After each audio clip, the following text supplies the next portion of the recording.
Thank you very much. Thank you. Our dear Prime, please have your seats. Our dear Prime Minister,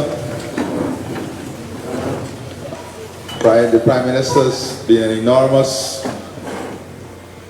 support mechanism and a hard worker.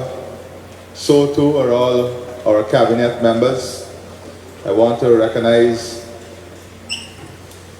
Ashley, Charles, Anil, Robson, you, Minister Todd, Frank, and Colin, who have joined us today, and this tells you about the significance of this moment.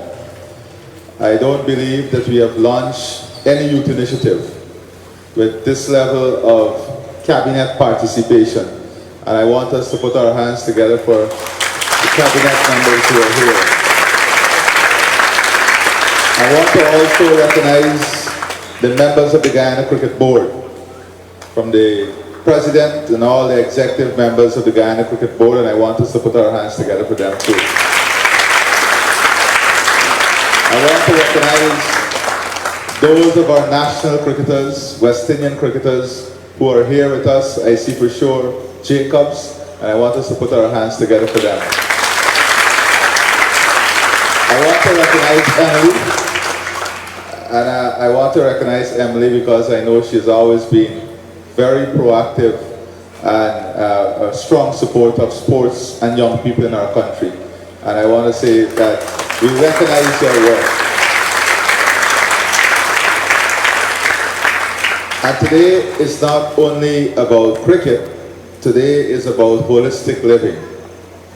And I want to talk to you a bit about that. And I also want to talk to you about some of our plans for the other sporting discipline. But we believe that with the investment we are making in cricket and the type of plans that we have for cricket, we can create the best cricket ecosystem to support national, regional, and international cricketers. Our focus is to build in Guyana a premier facilities, but a premier academy for cricketers all across the region.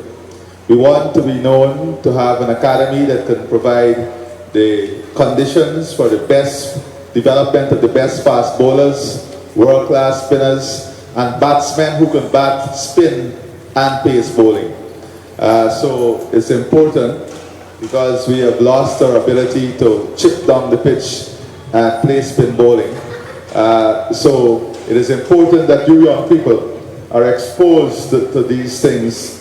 And I'll talk to you a bit about that. But I want to give you some cricketing history first. And I will start by telling you that cricket was originally scheduled in the 1896 Summer Olympics. It was the first Olympics in Athens in 1896, and cricket was identified as one of the sports scheduled to play in the 1896 Olympics. However, it was not played because there were no entrants in those Olympics. There was no entrance from anyone. And then, in the year 1900, again, in the Summer Olympics of 1900, for the first time, a cricket match was played. But as Charles said, the cricket match was a bit different. There were only two entrants, France and Great Britain. And it was a 2 days match covering 2 innings. The France team, like many teams we saw in the T20 World Cup that were made up of migrants, immigrants, the France team was made up of most expats from Great Britain. The match, Great Britain won that match by 156 runs. However, if France had held on for 5 minutes more on the second day, it would have been a drawn match. So that's just a bit of cricketing history for you guys, okay? Now, as Charles said, cricket is now scheduled to be a major, one of the major events in the 2028 World Cup. And for a matter of fact, because of the viewership of cricket and because of the market that cricket attracts, it is expected that this would give the Olympic tremendous impetus in viewership and in revenue. So that is a bit for some cricketing history today. Now, the cricketing equipment that each of you will get today, and I want to announce a few things before. I think we have left-handed, right-handed, male and female packages. And what a remarkable morning with all our young girls here this morning. Put your hands together for all our young girls. As a young man playing cricket, if someone would have told me that in 2024 we would have so many young women at a cricketing event to be part of receiving cricketing gears, cricketing equipment, to be part of cricket, I would have told that person you're dreaming. But today I am happy that we have so many young women, and I believe that you're going to all be tremendously good players as we move forward, because the investment is to support our young women, young men, women and men in this cricketing prospects. Now, it is not only, well, I was saying that we have the equipment for left-handed, right-handed boys and girls, but there is a 15 days change policy. That is if you have to get your helmet adjusted, if you have to change from left to right-handed, if you have to change the size of a pad or something, the suppliers, and today we have, the suppliers are, West Indian, and Sheikh Mohammed, those two establishments. But the ministers who are here will have responsibility to help you through the process. The Guyana Cricket Board would help us to organize so we can have those exchanges done. Because as you know, different size, so we'll have to get the adjustments made, and that is part of what we'll do today. So we want to ensure that you have your equipment that is fully functional. The other thing today is that another bright spot for cricket, and I hope the Cricket Board take this seriously, because we did not focus in the past on these regions. The hinterland regions, Region 1, Region 8, Region 9, deep in Region 7, and of course Region 10 is not hinterland, but Region 10 too. We have representations from all of these regions here this morning, and all of these regions are now part of this cricketing initiative. And I can tell you, just like Shamar Joseph from Barakara, I've seen fast bowlers without sneakers, just like when we played back in the days, in Karasabai, running up and bowling as fast as you can believe. And I believe that the raw talent that exists in this region can really add to the cricketing variation and the cricketing ecosystem. And we want to see all of these young people involved and included. The next thing I want to ask all of you is to make one small investment. It is called a home net.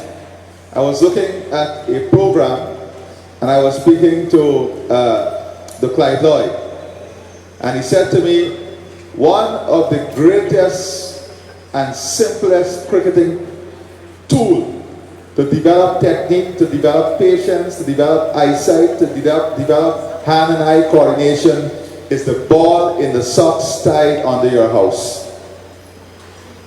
When we were growing up, almost every house in the community had a ball in a socks tied on the step or tied on the rafter. Well, Anil would have had a tennis ball because Anil was a tremendous tennis player, I can tell you. He His career did not advance long in tennis, but I'm happy because he's one of the greatest AGs that we have had in this country and in the region.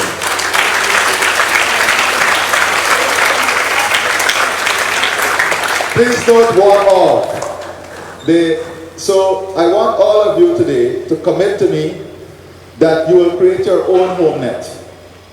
Whilst we are doing all the other facility, indoor facility, by putting this ball in a socks on a rope, and that you will spend time off of your tablets, off of your devices, and you will hit the ball. You will look at the ball and you will hit the ball, because I heard it from the best. Now, there's another national cricketer, Shiv Chandrapal, that made a very important statement once when they asked him about how he is able to exercise the level of concentration on the field and batting for hours and hours. He said, well, if you want to bat 4 hours in a test match, on the field, you have to learn to bat 4 hours in the nets or practicing. Many people take practice, and we've seen this in our regional cricket team.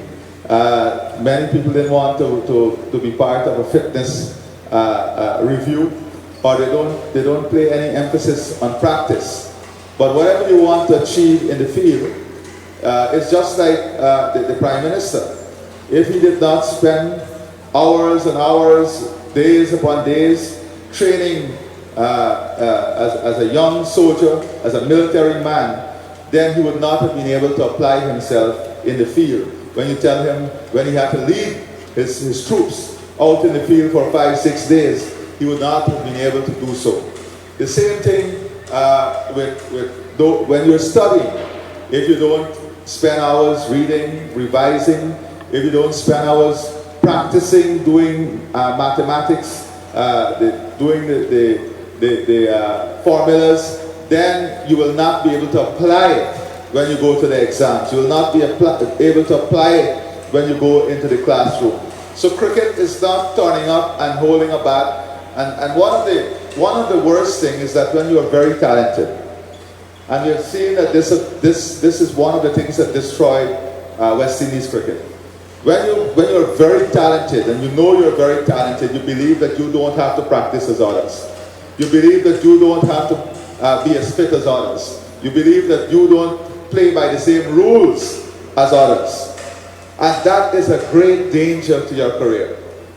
When you're talented and gifted, you have to give more. When you're talented and gifted, you have to sacrifice more. When you're talented and gifted, you have to give more of yourself. That is the only way you will realize the full potential of that talent and that gift.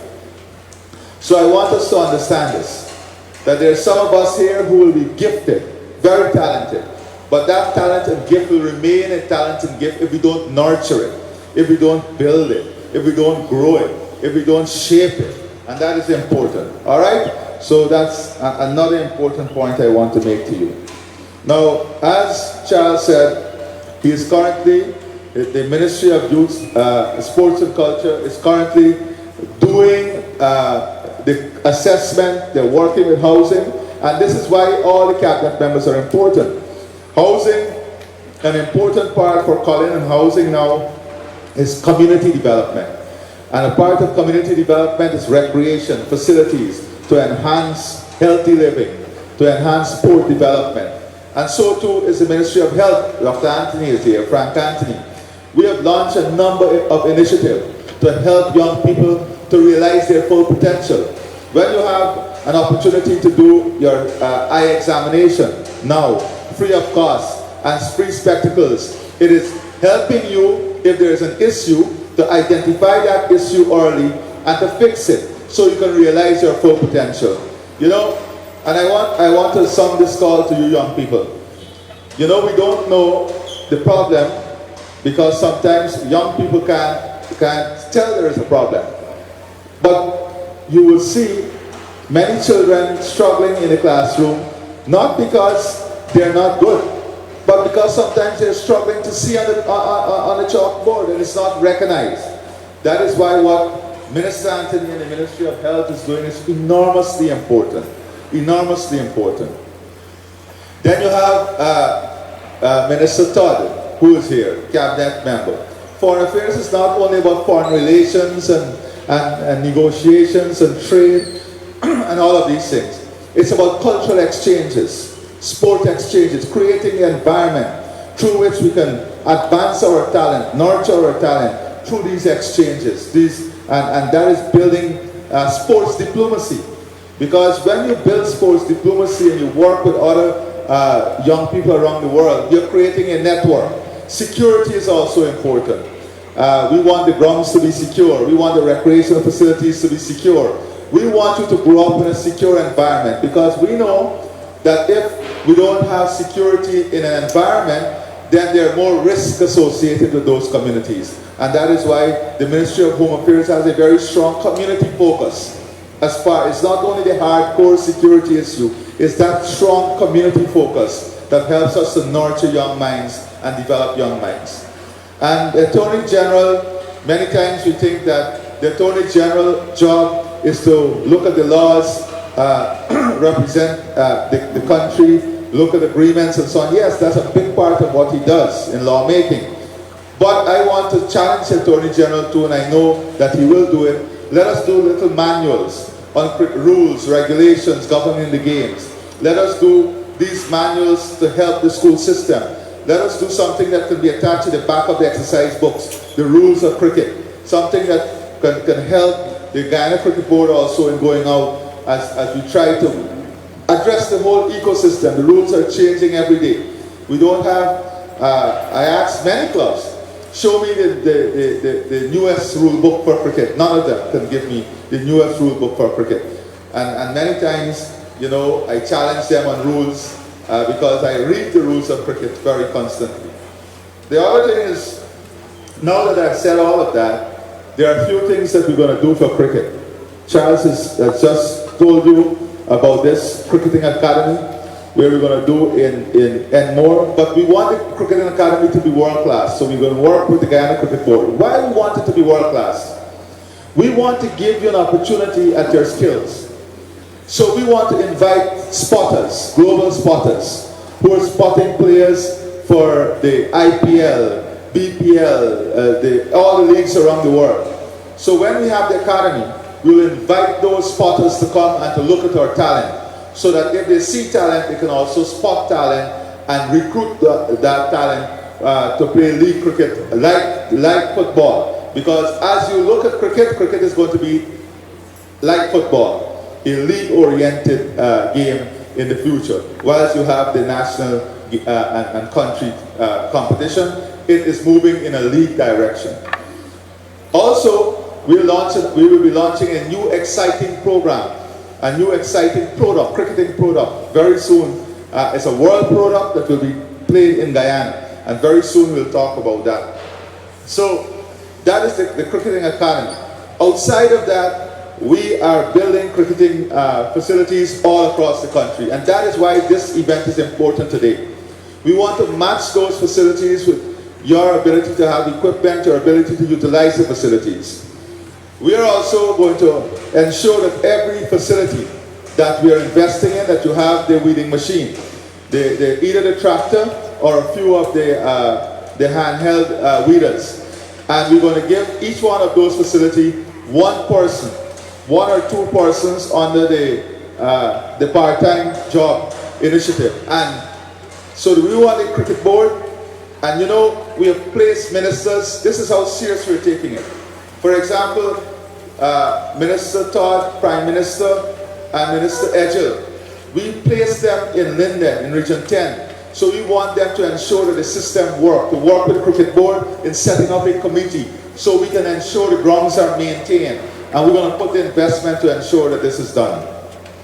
So outside of that, for the first time, by next year, we'll be hosting international cricket match at our new Palmyra Stadium in Region 6, the Albion Stadium,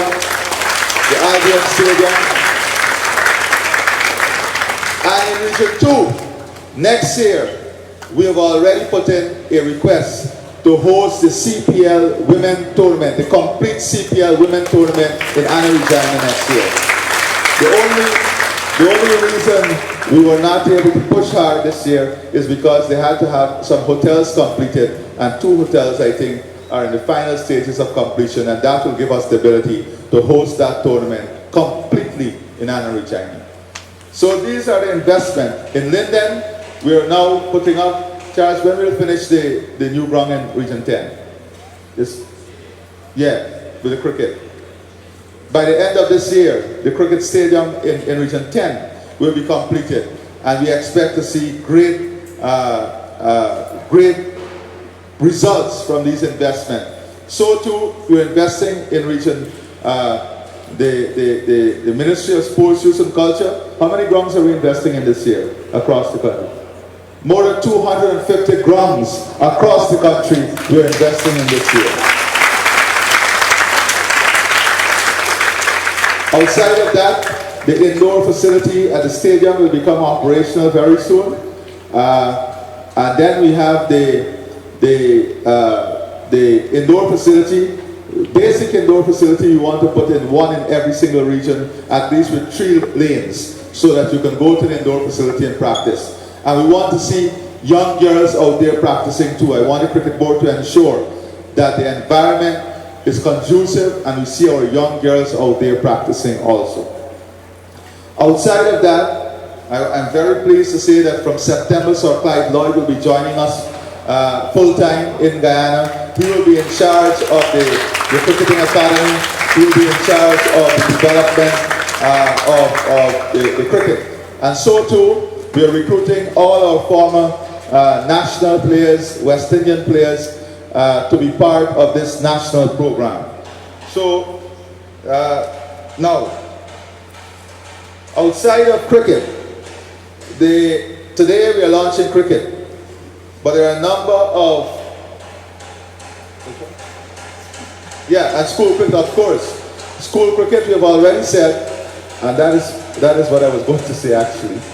We are recruiting the national cricketers, putting them into a training program to do youth work, to work with children so they understand how to work with young people and children. And then we're going to place them in the school system to help the schools in terms of cricket and developing cricket at the school level. So,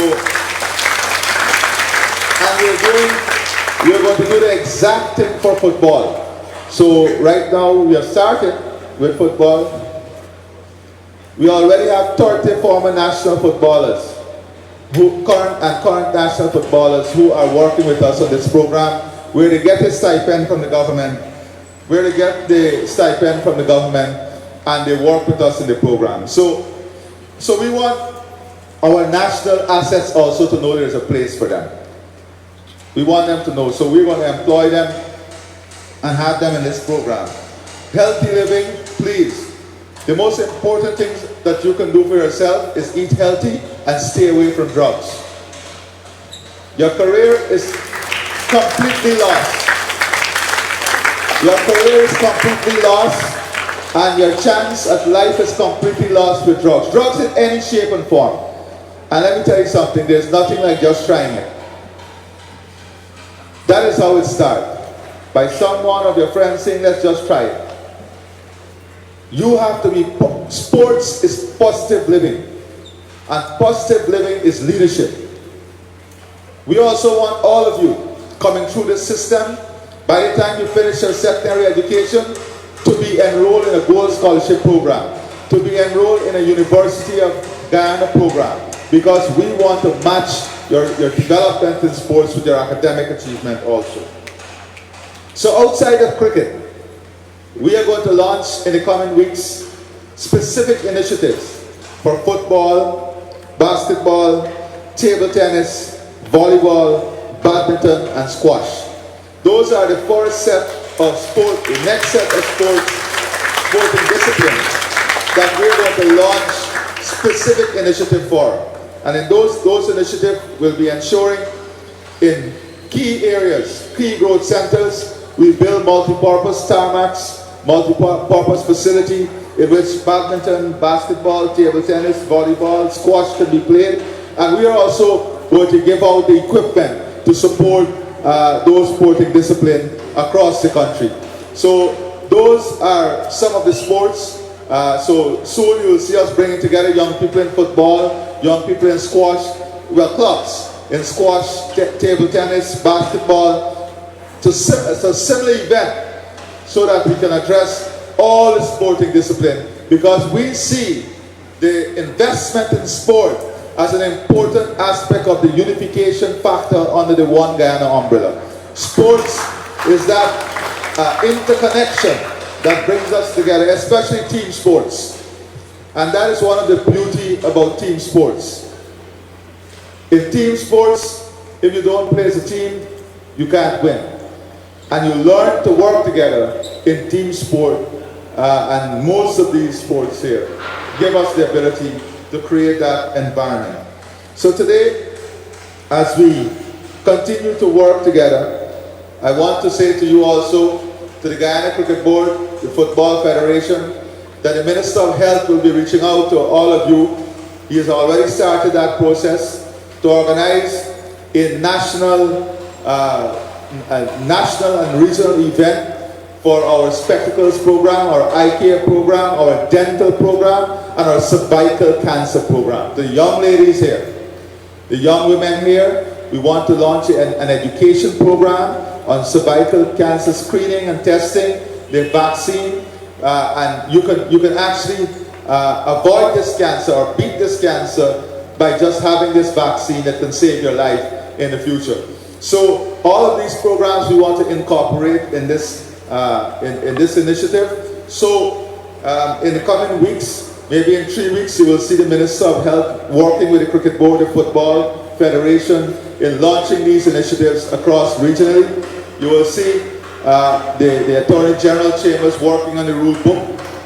You will see the Minister of Home Affairs working with the police force in every community, focusing on the community orientation, because we want them to be able to speak to you at these practice sessions too.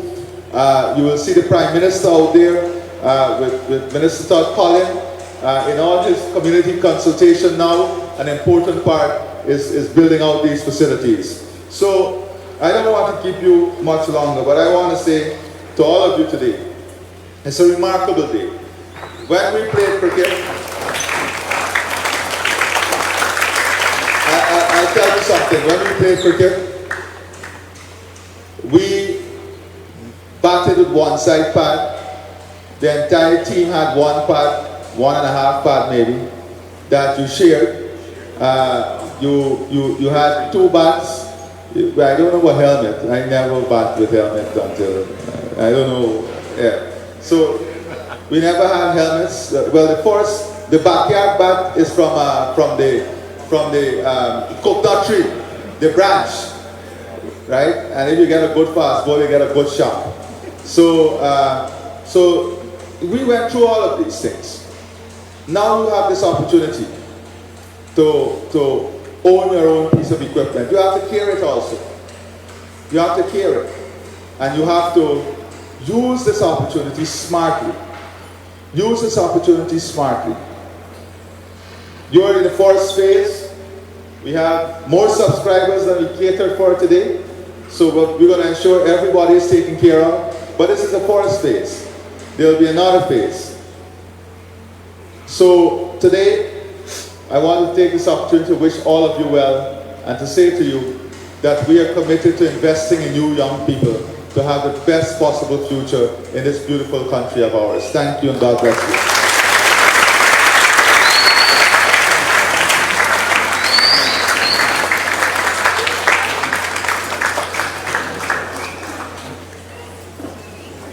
Thank you, Mr. President, for the expression of the direction in which you want sports, and in particular cricket, to go in Guyana, and for sharing your experiences. As usual, you have used the opportunity to not only inform us, but to share your ideas for the development of Guyana and the well-being of our citizens. We now like to start the distribution. I'd like to ask, are there anyone from Region 1 in the audience?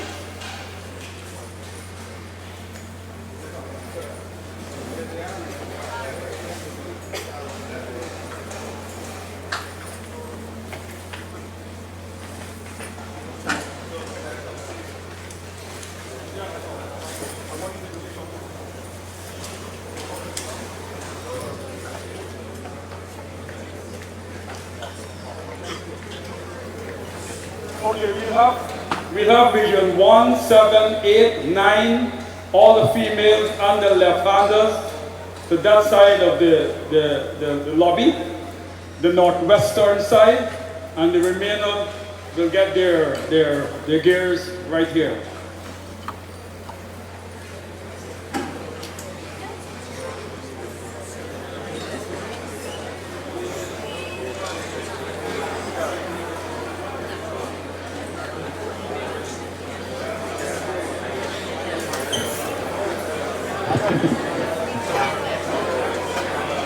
All the persons here from region 1, 7, 8, and the 9, as well as all the females and left-handers, move to the northwestern side of the lobby.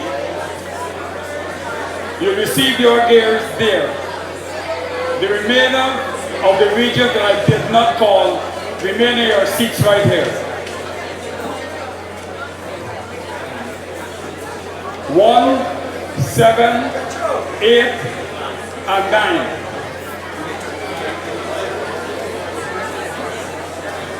All females and left-handers.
Yes,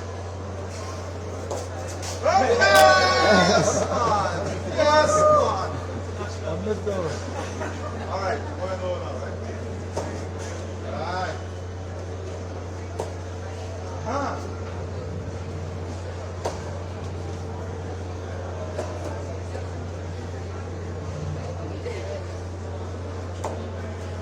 Beautiful.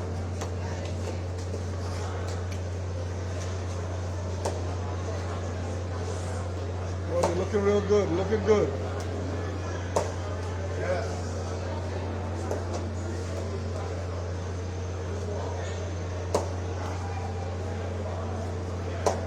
Yes. Yes, let's keep on the qualifying. Very good. Go back.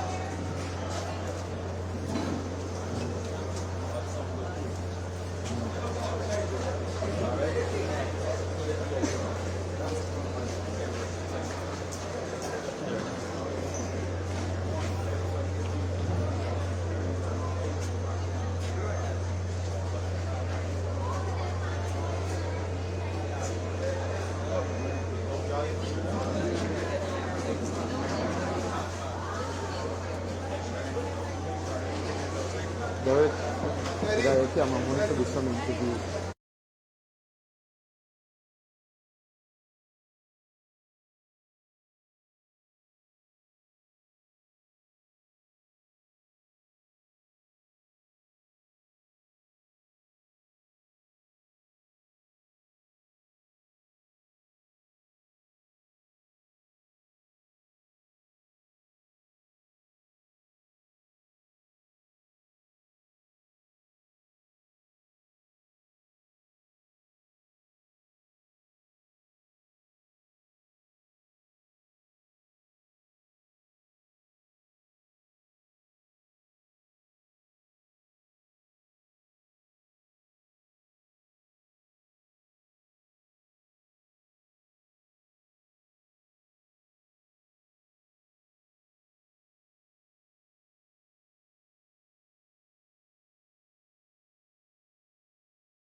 Baga for 6.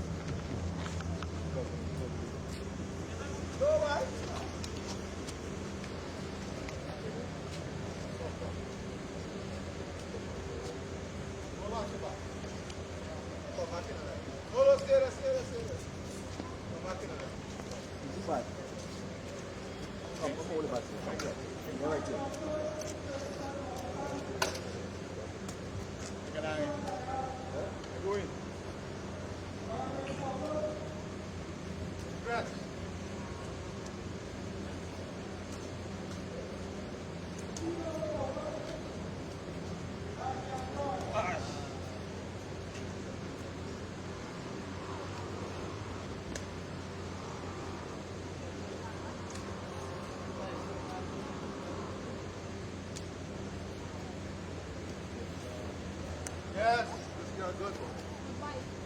Bye. Good. Get your bag, the bag direct. Yes, that's all right.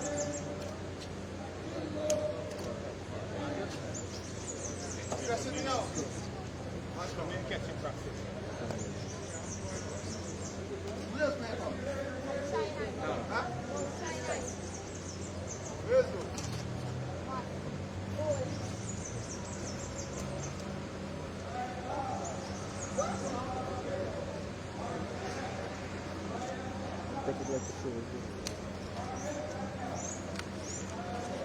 Yes, well done.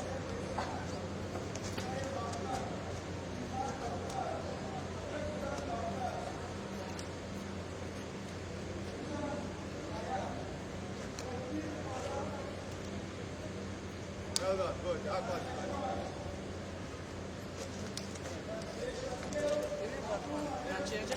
I got it. We have to play now. Very team by.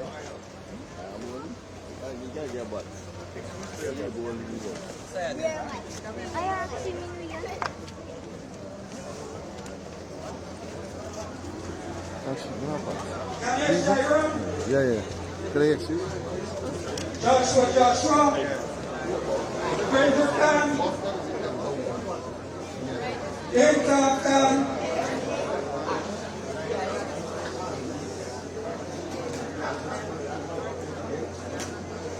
He's attached to someone in the sun.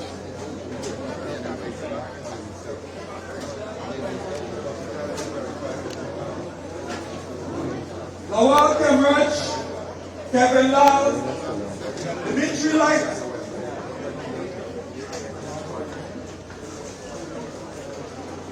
Emraj Mayram,